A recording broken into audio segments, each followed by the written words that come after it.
Good morning, everyone. For day 3 of our online interdisciplinary international conference on digital humanities in the 21st century, understanding human machine interface and the dawn of post humanism, we have Eliana, Associate Professor. Chances of distance learning, beginning from the lockdown and current. And you can see that we have separate learning in our we have distance learning separate of our professors, instructors use different forms of blended learning when we work with full-time or part-time students as supportive instruments. Moodle is the main distance platform at our university. Also, we use Office 365 and all its supportive programs. And yes, of course, we use email, Viber, and other instruments, distance instruments, to have contact with our students. But at the beginning from the 12th of March, it is lockdown in our country and it is quarantine, and all our students begin to study only at distance form, beginning from the March 12th. And as in previous periods, we use also Moodle, Office 365, and so on and so on. What was new? It is Zoom. The most of us began to use Zoom only beginning from March, the year 2020.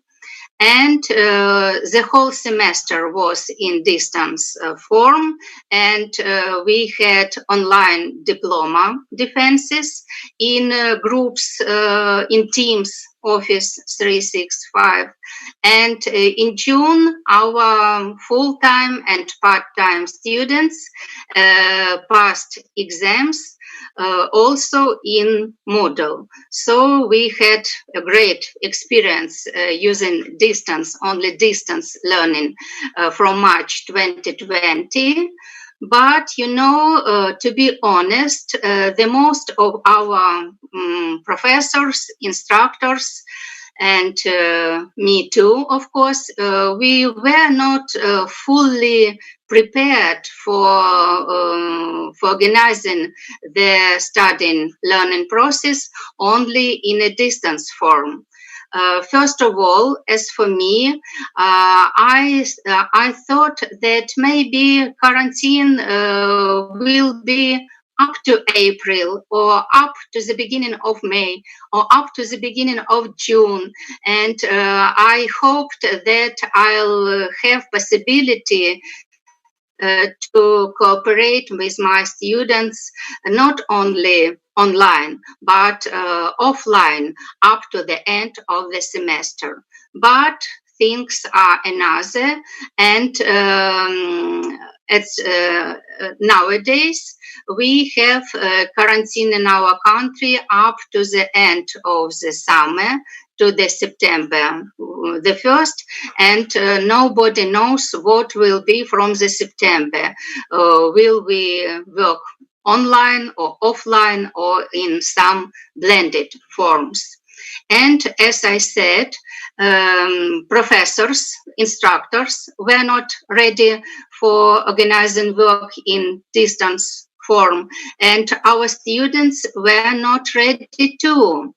And our sociological institute conducted interview with our students at the end of the March. It was only after 2 weeks from the beginning of the quarantine and from the beginning of distance learning. And we have seen that our students, which took part in this interview, they mostly were not satisfied by the organization of distance learning in our university. What are the main results of this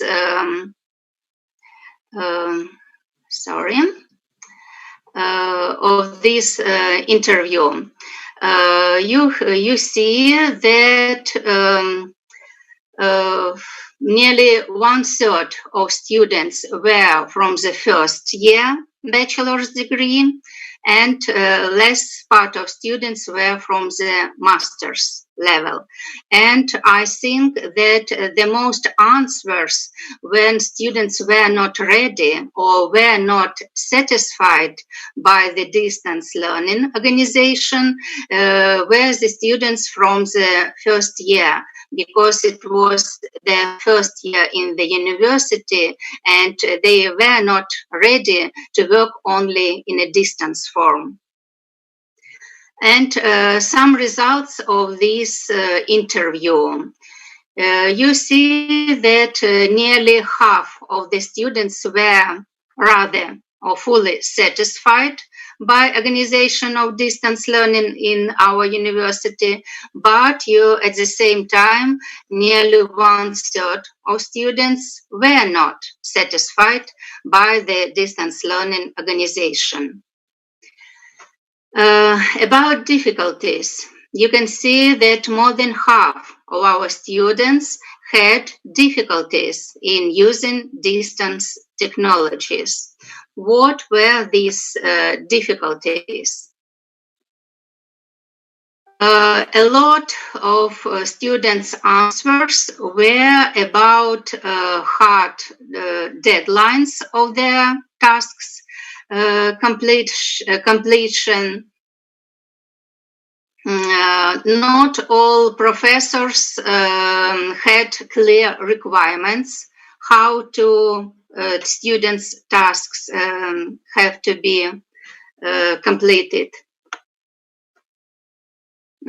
Irregular communication with the teacher. Yes, it is a problem. Yes, of course. And you can see that lack of constant access to the internet. Kyiv is a capital, and as usual, there are no problems with electricity and electric power and internet in Kyiv and in big cities, but in many small cities and villages where our students are situated during the quarantine, there it's possible situation when there is no electric power during 1 or 2 days maybe, and at the same time it is not access or good access to the internet, and really it is a problem with distance learning organization when internet is not stable. And additional problems about which our students said how they studied during the distance learning during the quarantine. Hard deadlines. And number 3 in this, point 3 in this list, a huge number of tasks, much more than during normal training, normal learning process. It is really a problem because in that circumstances when teachers had not offline lectures and practical studying with our students, the most of teachers only sent many tasks at their subjects to the students, and students cried that it is so hard. There are a lot of tasks, very hard deadlines, and students asked us, teachers, to make some order in this task and to organize maybe in another order all the learning process in a distance form. And what lessons we took from this semester, last semester, and how we plan to work in the next autumn semester in our university. First of all, it is not clear situation about lockdown and quarantine terms. Maybe we will study from September online or offline or in blended forms. Nobody knows up to today. We hope that we will work offline with students, but it is unclear situation. So our management of our university decided and recommended to all teachers to prepare all courses in Moodle for distance or blended learning in order to be ready for any changes. If it is quarantine, we will work in Moodle online. If it is some maybe not so hard, maybe light quarantine, when it is possible to work offline, so we may use Moodle as a supportive platform, supportive to our offline lectures and practical studies.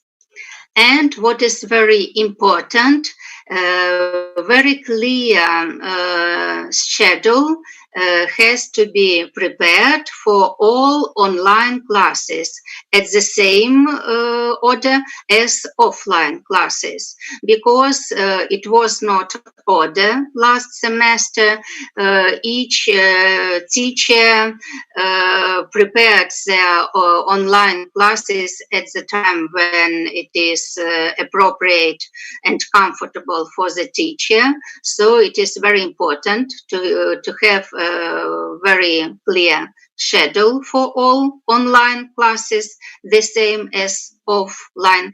And additionally, what is very important, course materials have to be developed, considered blended and distance learning. So all the tasks which students have to prepare have to be thought before the beginning of the semester in order to make some order in all tasks, in order students not to be so to have so hard deadlines for tasks for a lot of the courses and subjects.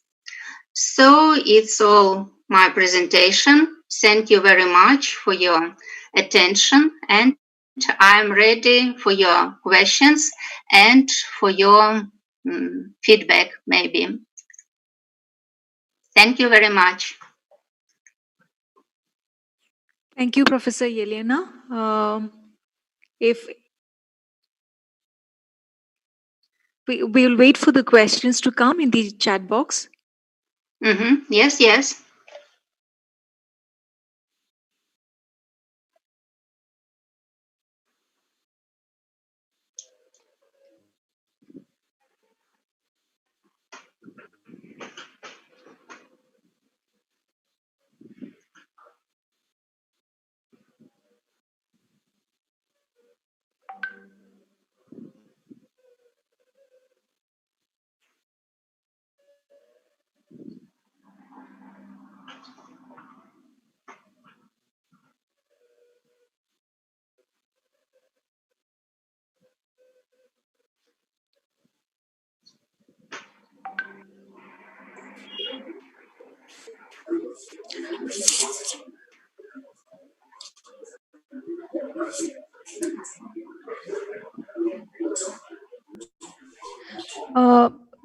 Before we wait for the others to post the question, I have a query.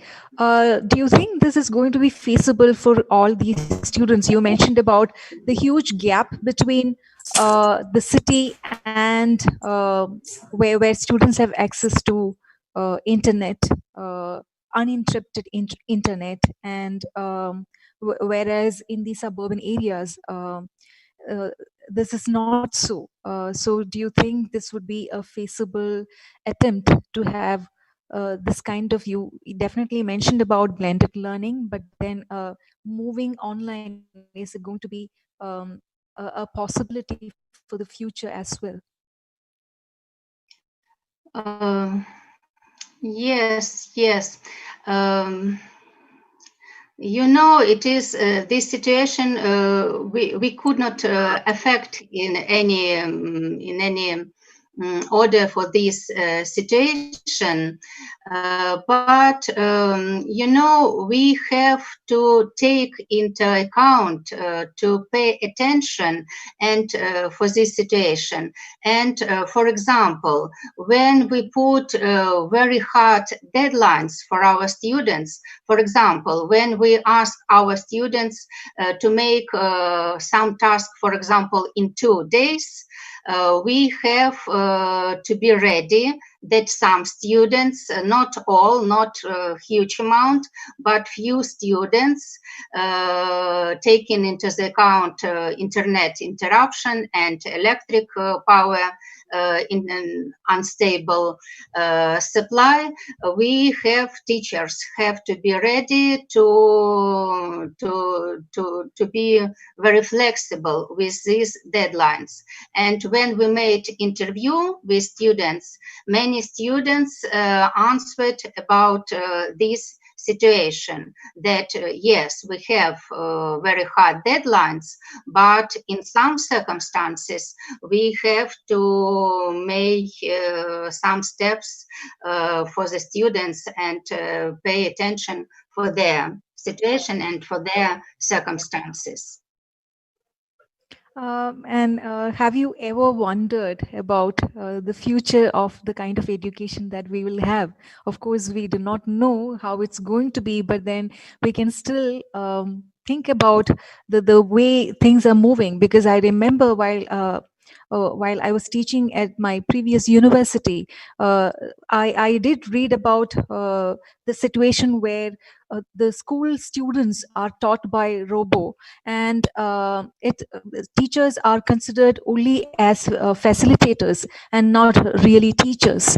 When we see these kinds of developments which are happening, where it's a robot that's teaching the students and the teachers are there not to teach but only to facilitate the kind of learning, this is a huge jump into what we would have considered a few years back as something that belongs to somewhere in the future, to the same future happening right in front of our eyes. Have you ever wondered as to how going to be? Um, Yes, yeah. yes. Thank you. Yes, it's a very good question about current situation. Yes, I'll answer at your question, and I have to add something more. We discussed with our colleagues this situation, who are university instructors, are facilitators or teachers or maybe some other roles. And I think, and many of my colleagues agree with me, that at different levels of studying at the university, we may play different roles.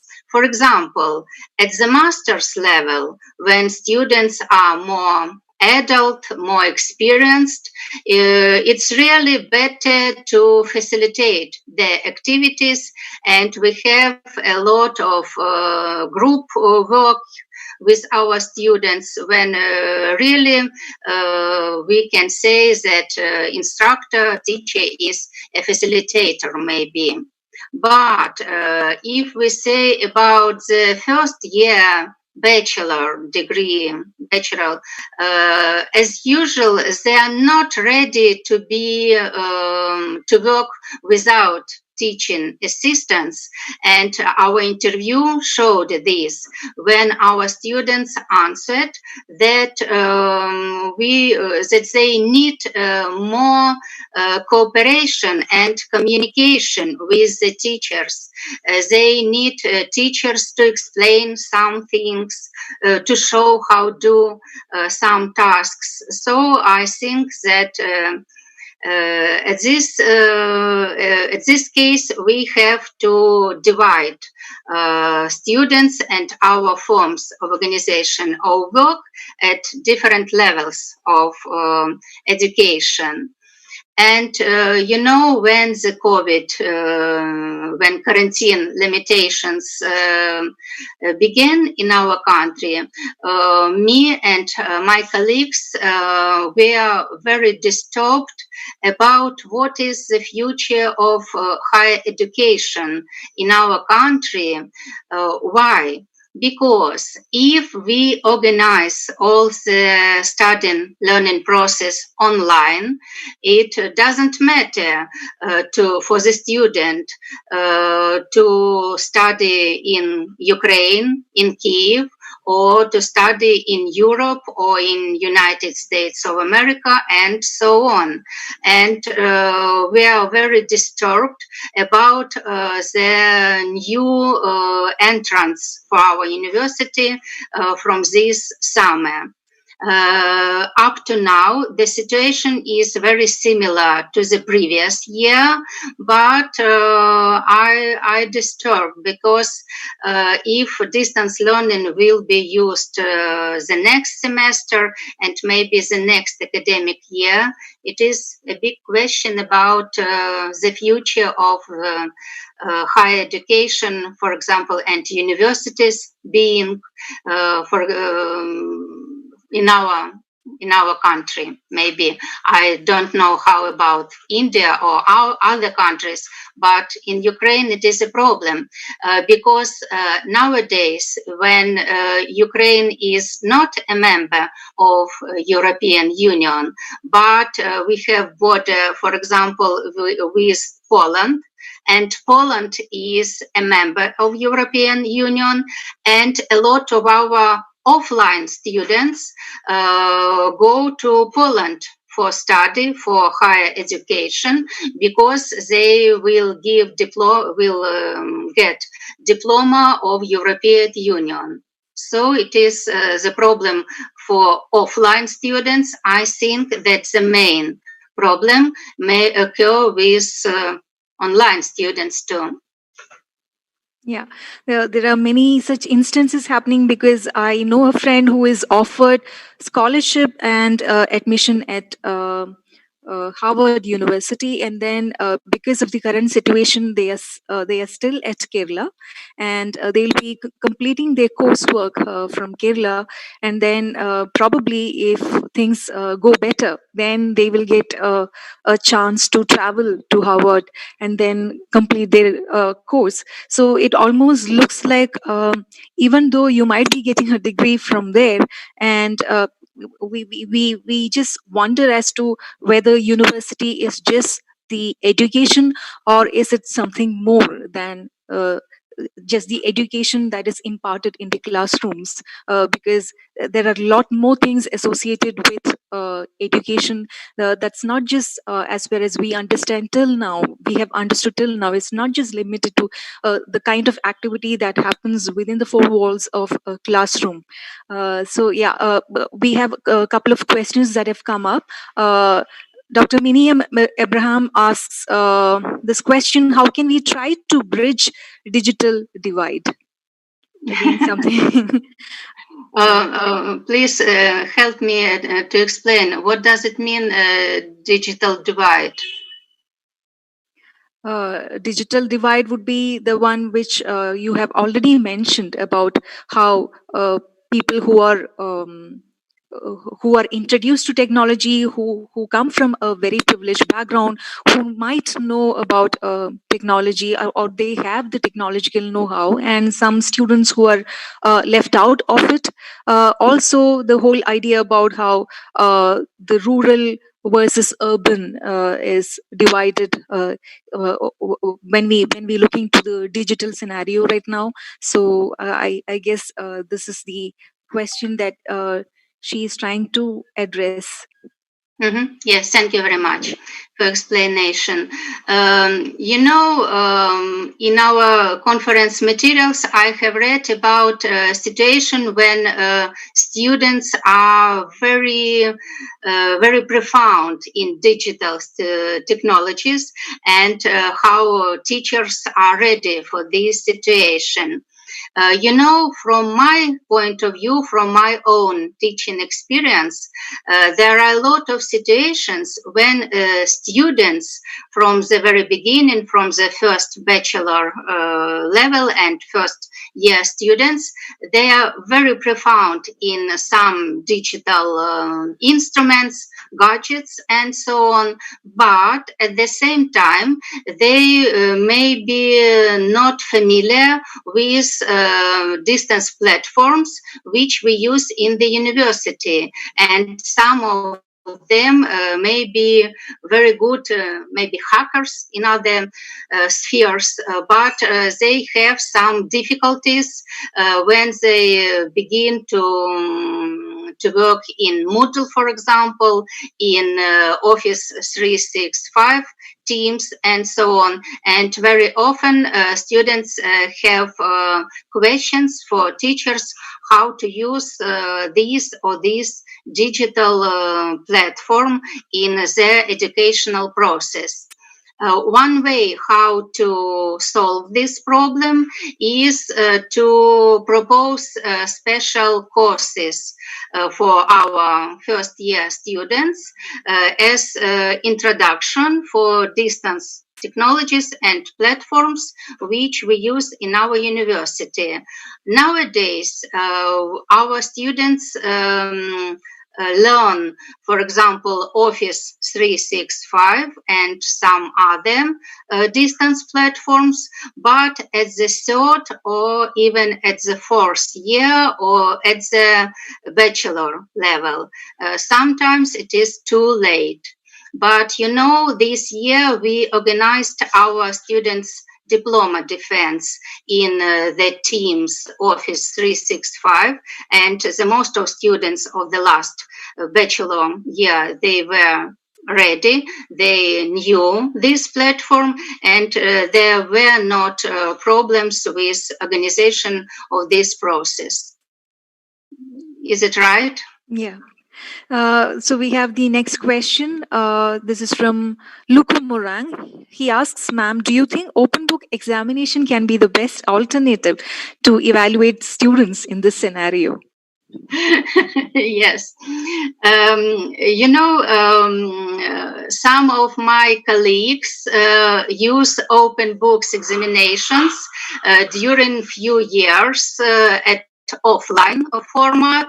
And it is very interesting situation because a lot of students prefer to have it's better closed book examination, but maybe more simple questions and tasks at this examination, because as a lot of students and at the same time a lot of teachers say, yes, well, we'll organize your open book examination, but the questions and the tasks will be so complicated that nothing will help you. If you don't know at what book you have to look, it was not helpful for you.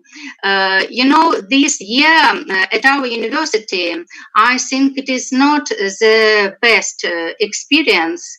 We organized examination session for all students at all levels in Moodle, only in the form of tests.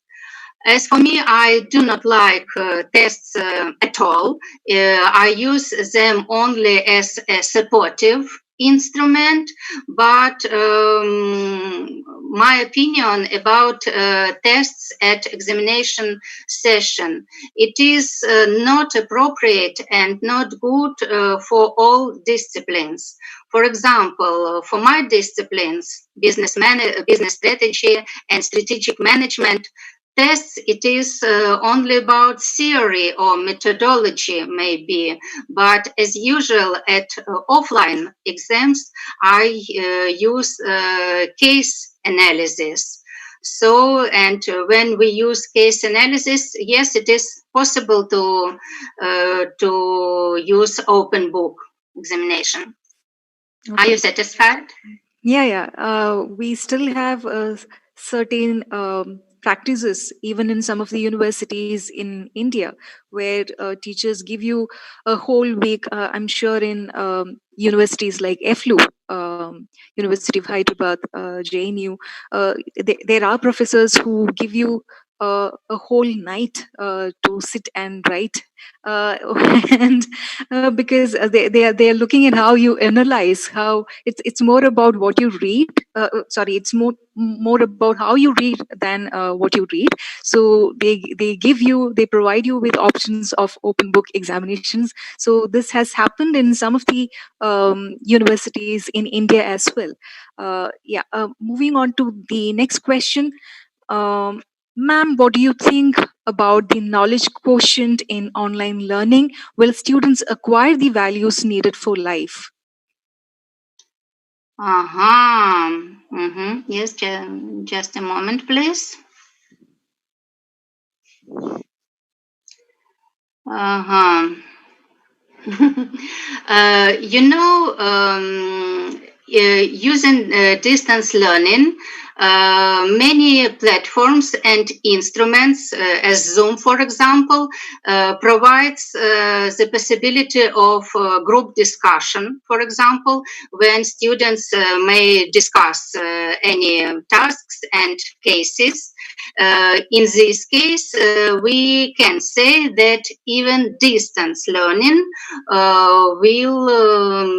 will support you some skills and values which are needed for life. But yes, of course, it is not appropriate for all specialties. For example, as for economics, it is possible. But for example, my daughter is medical student, and I understand that it is impossible to prepare a good qualified doctor, physician, which is prepared for the real medical practice only in distance format. Yeah. Next question from Dr. Manju PB. What is your take on the physical, mental, and character development of a student when he or she is taking online classes? Mhm. Yes, yes. Thank you.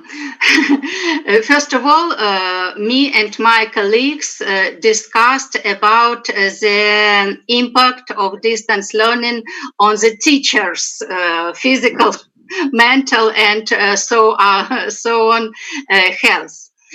What's about students? Yes, of course. From one point of view, many students were happy to stay, for example, at their home, not in a big city, and to have a time with their families. But from this point of view, their dental, mental, and physical health is, I think, okay and better as comparing with being in a big city, far from their parents when we tell about very young students. From this point of view, it is better situation. But yes, of course, as we have seen from our students' interview, they were very disturbed by the organization of studying process. They were not satisfied. They had a lot of very hard deadlines, and they were very disturbed about this situation. So, in order to make this situation better as for teachers, so for students, we have first of all to make a very clear schedule of our online studying, and a very clear schedule for the tasks which students have to complete. I think it will be for better for students' health. Okay, Thank thank you. you. Yeah, this is another question from Dr. Jay Singh. He asks, does your university offer postdoctoral in digital humanities? No, no, not yet. Not yet. We're economic university. We have one institute of engineering using computer technologies, but only in economic specialties. No, we have no this specialty. There is a comment from Nancy Kumari who says online classes somehow makes the students more lazy physically and does not help in overall development of a student, as it is only possible in a two-way physical interaction in a classroom. Teachers' presence physically matters a lot for proper learning.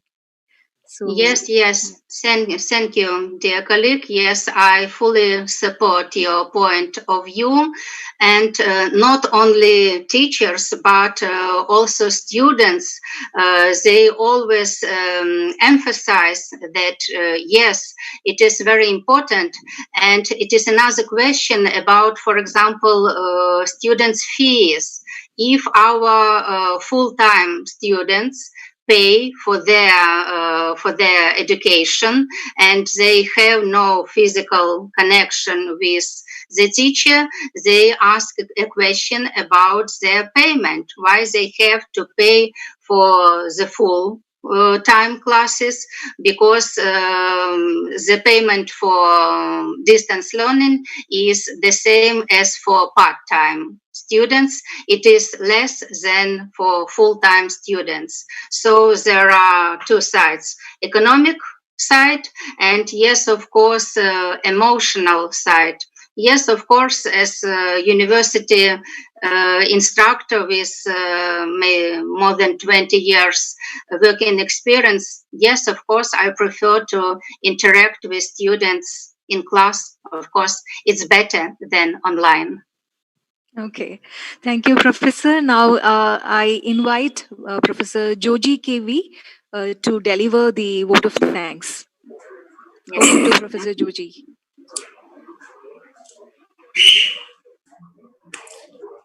Respected Professor Elena Prokova and the participants of this conference, on behalf of the English department and the principal manager and all other members gathered here, I thank Professor Elena Prokova, who has made an elaborate study on the challenges and scope of post-COVID scenario, learning difficulties, and other problems. And she presented in a very comprehensive way and some solutions regarding the post-COVID teaching learning process. And the most important suggestions that she made was all courses have to be prepared in Moodle for distance or blended learning. Regarding the distance and blended learning, she had made an eye-opener to this academic community. Thank you once again on behalf of which is celebrating their Golden Jubilee. Thank you all. Thank you, everyone. Thank you very much. Thank you for the invitation. For the topic is very actual for all the teachers, and it's honor for me to make a presentation and to have discussion with you. Thank you very much. Thank you, Yelena, for accepting our invitation to give a lecture in this conference. And I wish we will have more collaborations in future. Thank you. Thank you very much for your assistance, for your cooperation. Thank you, Dr. J. Singh. Thank you, colleagues.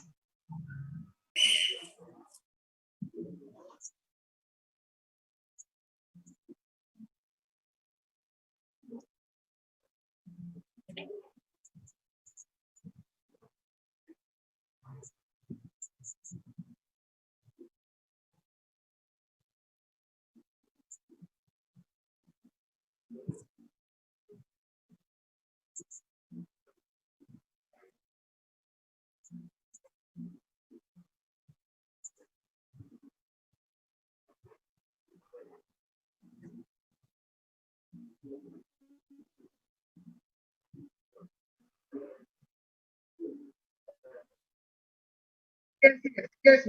Yeah. Right.